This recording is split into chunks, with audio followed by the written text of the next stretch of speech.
सभी व्यूवर्स को नमस्कार। मैं डॉक्टर पवन ओबराय स्वागत करता हूं आपके अपने YouTube channel study with doctor Pawan Oberoi पर।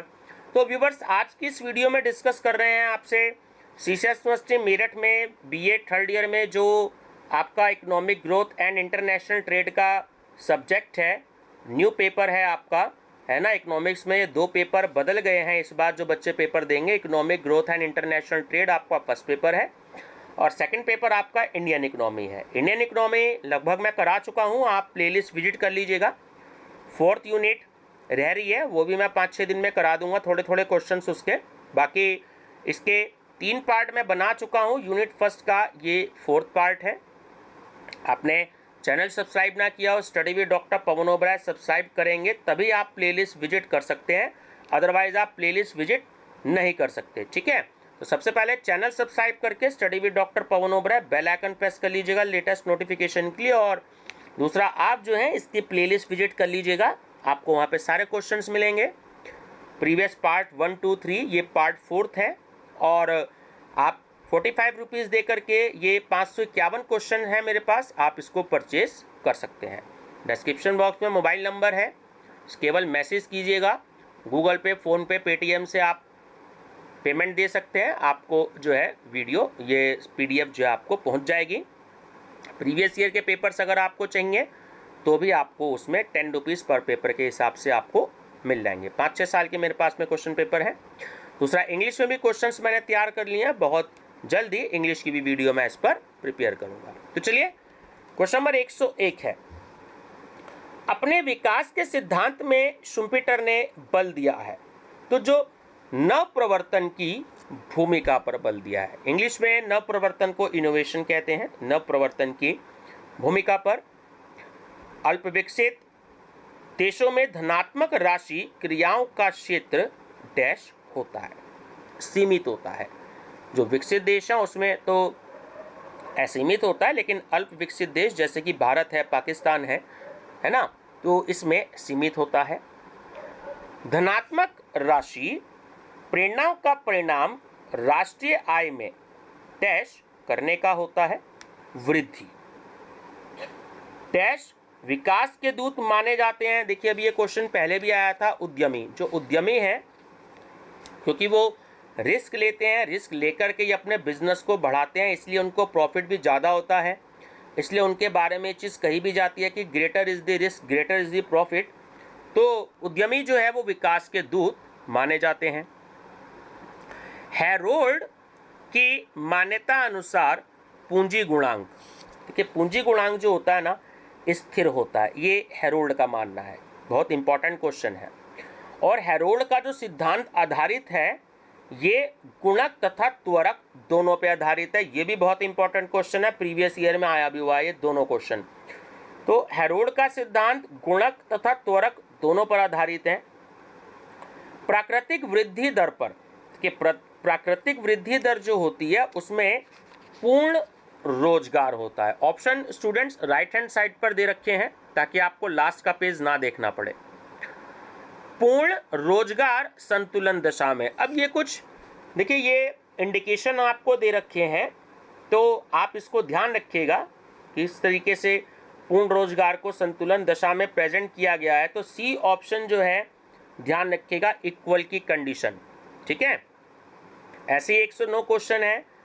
जी ग्रेटर देन जी डब्ल्यू तब होगा, तो ये तब होगा कब, जब ए ऑप्शन दीर्घकालीन स्फीति होगी। ये कुछ क्वेश्चन थोड़े से टिपिकल हैं, तो मैं आप स्टूडेंट्स को बताना चाहूँगा कि आप इन क्वेश्चंस को कई बार अच्छे से स्टडी कर लीजिएगा।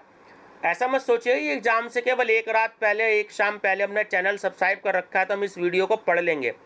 टिपिकल पेपर है स्टूडेंट्स, बच्चे फेल बहुत होते हैं, बहुत अच्छे से स्टडी कर लीजिएगा, बार बार स्टडी कर लीजिएगा। ठीक है, तो ए ऑप्शन इसमें करेक्ट है कि दीर्घकालीन, इसमें आपका जो मैंने आपको 109 क्वेश्चन में बताया, ए ऑप्शन की दीर्घकालीन स्फीति होगी। सेम जो 110 क्वेश्चन है, जब जी स्मॉलर होगा, कम होगा जी डब्ल्यू से, तब क्या होगा, तब सी ऑप्शन की जो दीर्घकालीन मंदी होगी। अच्छा, हैरोल्ड डॉमर मॉडल है, इस पे स्टूडेंट्स 5-6 क्वेश्चन आपको जरूर मिलेंगे एग्जाम में। जो हैरोल्ड डोमर मॉडल है वो कीन्सवादी मॉडल का प्रायोगिक विस्तार है और हैरोल्ड डोमार का सिद्धांत है। तो जो हैरोल्ड डोमार का सिद्धांत है वो एक जो है दीर्घकालीन है।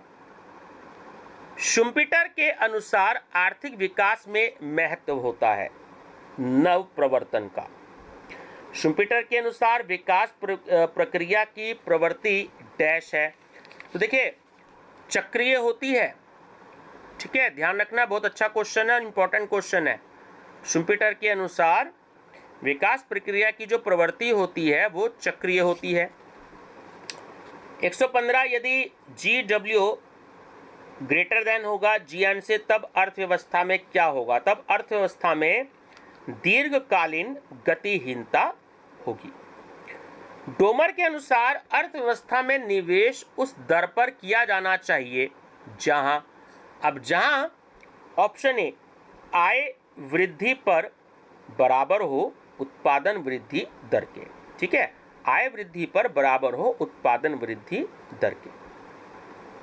डोमर के अनुसार पूर्ण रोजगार दशा बनाए रखने के लिए आवश्यक है कि, देखिए, इक्वल की कंडीशन की उत्पादन की मांग जो है वो इक्वल होनी चाहिए उत्पादन की पूर्ति के। डोमर ने अपने मॉडल में प्रयोग किया है तो उसने जो है ऑप्शन बी करेक्ट है कि पूंजी उत्पादन अनुपात एवं गुणक के व्युत्क्रम का।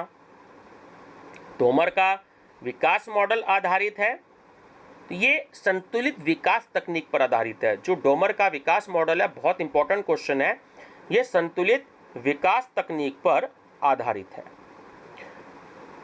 हेराल्ड मॉडल में जब G इक्वल होता है GW और GW लेस देन होता है GN से, तो इसका क्या अर्थ है?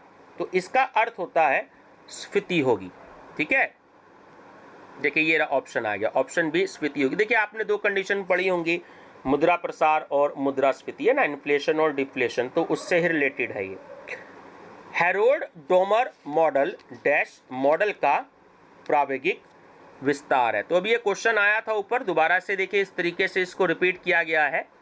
तो कीन्सवादी है, वास्तविक वृद्धि दर का समीकरण है, बहुत इंपॉर्टेंट क्वेश्चन, तो ऑप्शन नंबर ए बहुत अच्छे से प्रिपेयर कर लीजिएगा।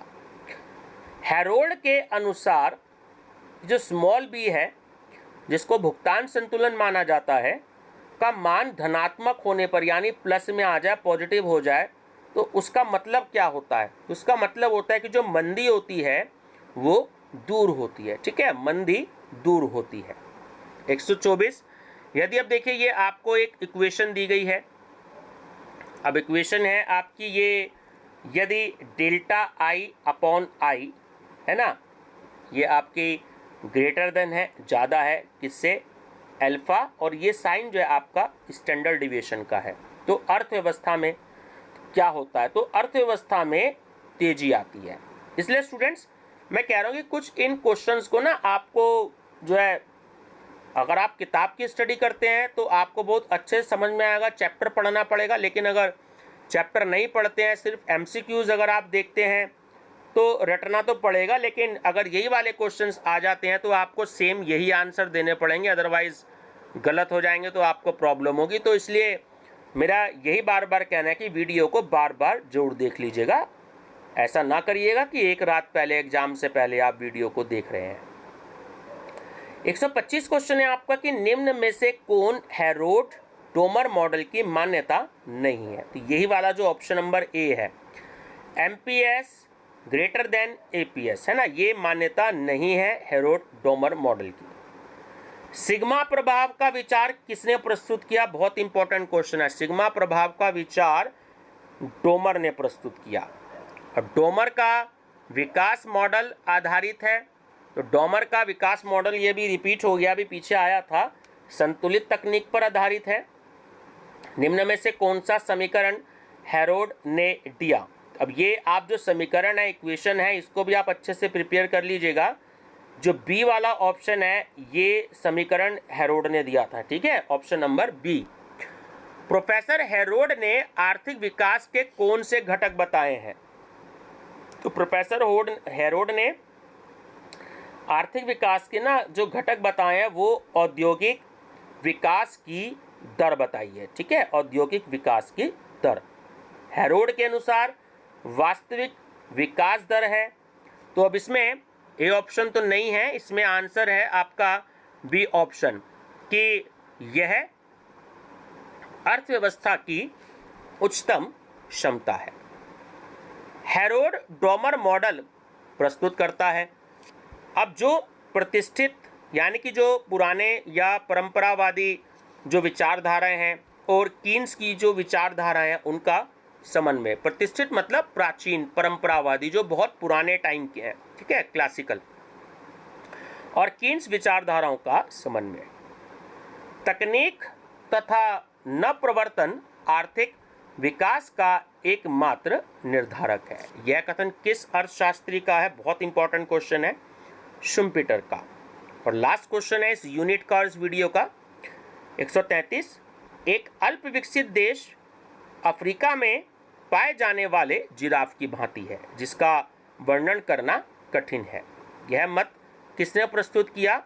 ये किया केरन क्रॉस ने, है ना। ये भी बहुत इंपॉर्टेंट क्वेश्चन है, इसको एक बार बहुत अच्छे से स्टडी कर लीजिएगा। तो ये व्यूअर्स 4 पार्ट में इस वीडियो तक समझा चुका हूँ। इससे आगे के पार्ट जैसे मुझे मौका मिलेगा तो मैं आपसे जरूर डिस्कस करूँगा, ठीक है ना। प्लेलिस्ट आप विजिट करते रहिएगा, पीडीएफ आप चाहें तो परचेज कर सकते हैं। देखिए मेरे पे सब्जेक्ट बहुत ज़्यादा हैं, आप केवल अपने सब्जेक्ट की बात करते हैं, लेकिन मेरे पे सब्जेक्ट 150 प्लस में है, तो हर एक सब्जेक्ट को इतनी डिटेल में पढ़ा पाना थोड़ा सा पॉसिबल नहीं होता है। फिर भी मैंने 2000 से ज़्यादा वीडियो अपने चैनल पर अपलोड कर दी हैं ताकि बहुत कुछ मैं बहुत सारे बच्चों को दे पाऊँ।